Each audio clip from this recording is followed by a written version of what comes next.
തങ്ങൾ പറയുന്നു, ആ ചെറുപ്പക്കാരന്റെ അടുക്കൽ ഈ ഉസ്താദ് വന്നു. രാത്രി സമയം ഇശാ കഴിഞ്ഞ് വന്നപ്പോ ഒരു വലിയ പക്ഷി വന്നവിടെ ഇറങ്ങുന്നു. ഈ ചെറുപ്പക്കാരൻ ഉസ്താദിന്റെ കൈയും പിടിച്ച് പക്ഷിയുടെ പുറത്ത് കയറുന്നു. പക്ഷി പറക്കുന്നു. വളരെ അകലത്തിൽ പോയി പക്ഷി ഇറങ്ങുന്നു. എന്തൊരു നല്ല തോട്ടമാണ്, എന്തൊരു നല്ല ഭംഗിയാണ്, എന്തൊരു നല്ല കെട്ടിടങ്ങളാണ്, സന്തോഷമുള്ളൊരു സ്ഥലം, സ്വർഗമാണെന്ന് തോന്നിപ്പോകുന്ന സ്ഥലം. ഈ ചെറുപ്പക്കാരൻ പറഞ്ഞു, ഉസ്താദെ നമ്മൾ നിസ്കരിക്കല്ലേ? അപ്പൊ ഉസ്താദ് പറഞ്ഞു, മോനെ, ഞാൻ പഠിച്ച ഇസ്ലാമിൽ സ്വർഗത്തിൽ എത്തിയിട്ട് നിസ്കരിക്കലല്ല, സ്വർഗത്തിൽ എത്തുന്നവരെ നിസ്കരിക്കല. ഞാൻ ഇസ്ലാം ദീനിന്റെ ഇൽമു പഠിച്ചിട്ടുണ്ട്. ആ ഇൽമിൽ സ്വർഗത്തിൽ എത്തിയിട്ട് നിസ്കരിക്കലല്ല, സ്വർഗത്തിൽ എത്തുന്നത് വരെ നിസ്കരിക്കുക. അങ്ങനെയാണ് സ്വർഗത്തിൽ എത്തിയിട്ട് നിസ്കാരം. അതുകൊണ്ട് ഇവിടെ നിസ്കാരം, സ്വർഗത്തിൽ നിസ്കാരം ഉണ്ടാവൂലല്ലോ മോനെ. അപ്പൊ ഈ കുട്ടി പറഞ്ഞു, അല്ല ഉസ്താദെ നിസ്കരിക്കണം. ഇല്ല, ഇവിടുന്ന് ഇപ്പൊ നിസ്കരിക്കാൻ ഞാനില്ല, സ്വർഗത്ത് നിസ്കരിക്കുന്നില്ല ഞാൻ. എന്നാ ഞാൻ നിസ്കരിക്കാണ് എന്ന് പറഞ്ഞ് ചെറുപ്പക്കാരൻ നിസ്കാരത്തിൽ കയറി. നിസ്കാരം നിർവഹിച്ച് ഏകദേശം സുബഹിയോടടുത്തായി.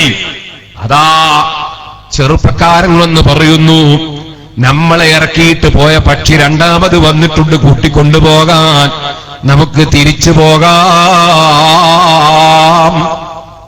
അപ്പൊ ഈ ഉസ്താദ് പറഞ്ഞു, മോനെ, ഞാൻ പഠിച്ച സ്വർഗത്തിൽ കയറിയാ പിന്നെ ഇറങ്ങലില്ല. ഞാൻ പഠിച്ച സ്വർഗം ഉണ്ടല്ലോ, ഖാലിദീന ഫീഹാ അബദാ, സ്വർഗത്ത് കയറിയാ പിന്നെ ഇറങ്ങലില്ല.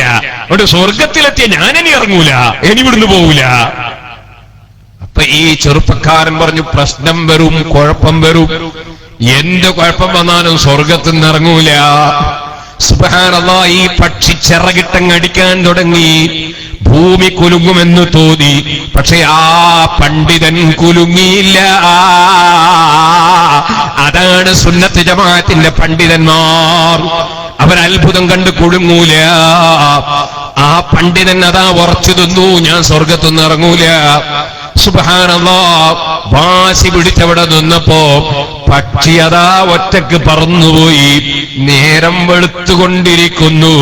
നേരം വെളുത്തു നോക്കുമ്പോൾ വന്ന് ഇറങ്ങിയ സ്ഥലമേതാണെന്നറിയോ? അവിടെ മുഴുവനും നജസ് നിറച്ചിട്ടുള്ള മാലിന്യമാണ്.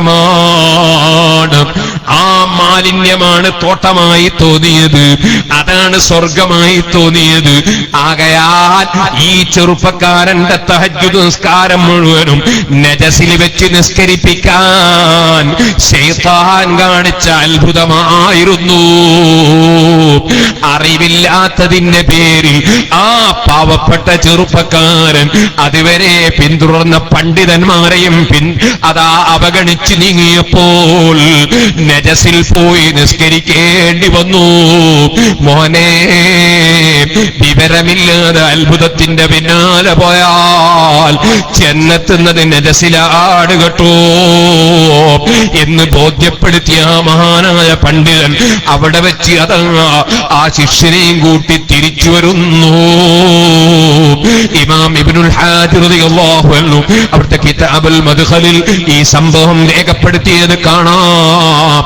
അതുകൊണ്ട് സുഹൃത്തുക്കളെ, SYS-ഉം SSF-ഉം അതേതെങ്കിലും വിവരമില്ലാത്തവരുടെ പിന്നാലെ പോകുന്ന സംഘടനയല്ല, ഏതെങ്കിലും കക്ഷി രാഷ്ട്രീയത്തിന്റെ പിന്നാലെ പോകുന്ന സംഘടനയല്ല. അതിന് നേതൃത്വം നൽകിയ മഹാനായ താജുൽ ഉലമാ ഖദ്ദസല്ലാഹു സിർറഹു, അല്ലാഹു അവിടുത്തെ ദറജ വർദ്ധിപ്പിക്കട്ടെ. നമ്മുടെ കുണ്ടൂർ ഉസ്താദ് അടക്കമുള്ള CM വലിയുള്ളാഹി അടക്കമുള്ള വടകര മുഹമ്മദ് ആജിത്തങ്ങൾ അടക്കമുള്ള നമ്മുടെ മുൻഗാമികളായ മഹാന്മാർക്കൊക്കെ അല്ലാഹു ദറജ വർദ്ധിപ്പിക്കട്ടെ. ഈ മഞ്ചേരിയിൽ നിന്ന് വിജ്ഞാനത്തിന്റെ എത്രയോ വിജ്ഞാനത്തിന്റെ ശാഖകൾ വിതറിയ മഹാനായ നെല്ലിക്കുത്തുസ്താദ് അടക്കം നമ്മളെ വിട്ടുപിരിഞ്ഞു പോയ എല്ലാ ആലിമീങ്ങൾക്കും അല്ലാഹു ദറജകൾ വർദ്ധിപ്പിക്കട്ടെ. സുഹൃത്തുക്കളെ, പ്രഗത്ഭരായ പണ്ഡിതന്മാരെ പിന്നിൽ പാറ പോലെ ഉറച്ചു നിന്ന് നെഞ്ഞി വിരിച്ചുകൊണ്ട് സുന്നത്ത് ജമാഅത്തിന്റെ ഇന്ത്യ രാജ്യത്തിന്റെ ഭരണഘടന മുറുകെ പിടിച്ച് മതസൗഹാർദ്ദവും സ്നേഹവും സഹകരണവും സാന്ത്വനവും മതം ഉയർത്തിപ്പിടിച്ച് പ്രവർത്തിക്കുന്ന നമ്മുടെ സംഘടനയുടെ പ്രവർത്തനം അത് തടുത്തു കളയാമെന്നോ അതിനെ നശിപ്പിക്കാമെന്നോ അതിനെ തടയിടാമെന്നോ ഒരു ശക്തി കരുതിയാലും ഇവിടെ നടക്കാൻ പോകുന്നില്ല. യജമാനനായ റബ്ബിന്റെ മേൽ തവക്കുലാക്കി നമ്മുടെ പ്രവർത്തനം സജീവമായി മുന്നോട്ട് കൊണ്ടുപോകണമെന്ന് മുഴുവൻ അംഗങ്ങളോടും പ്രവർത്തകരോടും ഓർമ്മപ്പെടുത്തി ഞാൻ എന്റെ വാക്കുകൾ നിർത്തട്ടെ. അർഹമുർ റഹീമീനായ അൽ മലിക്കുൽ ജബ്ബാറായ രാജസയ്യിദായ റഹ്മാനേ, ഞങ്ങൾക്കൊന്നിനും കഴിവില്ല, നിനക്കെല്ലാറ്റിനും കഴിവുണ്ട്. നിന്റെ മേൽ തവക്കുലാക്കി ഞങ്ങൾ നടത്തുന്ന ദീനീ പ്രവർത്തനങ്ങൾ, ഞങ്ങളുടെ സംഘടനാ പ്രവർത്തനങ്ങൾ, ഞങ്ങളുടെ ദീനീ സ്ഥാപനങ്ങളുടെ വിദ്യാഭ്യാസ സ്ഥാപനങ്ങളുടെ പ്രവർത്തനങ്ങൾ നീ തന്നെ ഏറ്റെടുത്ത് വിജയിപ്പിക്കണം റഹ്മാനെ. എല്ലാ പ്രശ്നങ്ങളും പ്രയാസങ്ങളും രോഗങ്ങളും ബുദ്ധിമുട്ടുകളും ഞങ്ങളിൽ നിന്നും ഞങ്ങളോട് സഹകരിക്കുന്നവരിൽ നിന്നും സഹകരിച്ചവരിൽ നിന്നും നീ തന്നെ നീക്കം ചെയ്യണം റഹ്മാനേ. ഇവിടെ സഫുവ അംഗങ്ങൾക്ക് മുഴുവനും ഭക്ഷണം നൽകിയ ഉമ്മമാർക്കും വീട്ടുകാർക്കും കുടുംബങ്ങൾക്കും ഇവിടെ ഇതിനു വേണ്ടി അധ്വാനിച്ചവർക്കും പ്രവർത്തിച്ചവർക്കും ഇവിടെ എത്തിച്ചേർന്ന് ഈ മഞ്ചേരിയെ പ്രകമ്പനം കൊള്ളിച്ച് ഒറ്റ ഡ്രസ്സിൽ അതേ യൂണിഫോം ധരിച്ച് പ്രകടനം നടത്തിയ അച്ചടക്കമുള്ള പ്രവർത്തകർക്കും അതേ ഈ സമ്മേളനത്തിൽ എത്തിച്ചേർന്ന നേതാക്കൾക്കും മറ്റു മുഅ്മിനീങ്ങൾക്കും ഈ മഞ്ചേരിയിലും പരിസരങ്ങളിലുമുള്ള മുഴുവൻ ആളുകൾക്കും നീ ഖൈറും ബർക്കത്തും എത്തിക്കൊടുക്കണം റഹ്മാനെ. നിന്റെ ഹബീബായ നബി സല്ലല്ലാഹു അലൈഹി വസല്ലമ തങ്ങളെ 100% പിന്തുടർന്ന് സഹാബത്തിനെയും അയിമ്മത്തിനെയും പിന്തുടർന്ന് ജീവിച്ച് അവസാനം ലാ ഇലാഹ ഇല്ലല്ലാഹ് എന്ന കലിമ ചൊല്ലി മരിക്കാൻ ഞങ്ങൾക്ക് മുഴുവനും നീ തൗഫീഖ് തരണം റഹ്മാനെ. ഞങ്ങളുടെ സെക്രട്ടറിമാരിൽ ഒരാളായ മുഹമ്മദ് കുഞ്ഞി സഖാഫി ഒരു ചെറിയ അപകടം പറ്റി ഇന്നിവിടെ എത്താൻ കഴിയാതെ വീട്ടിൽ കഴിയുകയാണ്. അദ്ദേഹത്തിന്റെ കൈക്ക് പറ്റിയ അപകടം പൂർണ്ണമായി സുഖപ്പെടുത്തി നീ പെട്ടെന്ന് തന്നെ ആഫിയത്ത് നൽകി ഞങ്ങളെ കൂടെ പ്രവർത്തിക്കാൻ നീ സൗഭാഗ്യം നൽകണം റഹ്മാനേ.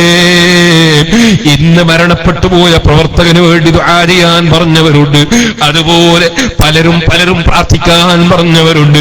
നീ അവരുടെ എല്ലാം മരണപ്പെട്ടവരുടെ ഖബറിനെ സന്തോഷത്തിലാക്കണം റഹ്മാനേ. കാട്ടാളി ഹസീബ് നെടിയിരുപ്പ് കോളനി റോഡ് എന്ന് മരിച്ച നമ്മുടെ പ്രവർത്തകനാണ്. അല്ലാഹു ഖബർ സന്തോഷത്തിലാക്കട്ടെ. Valanchery town unit secretary Abdul Latheef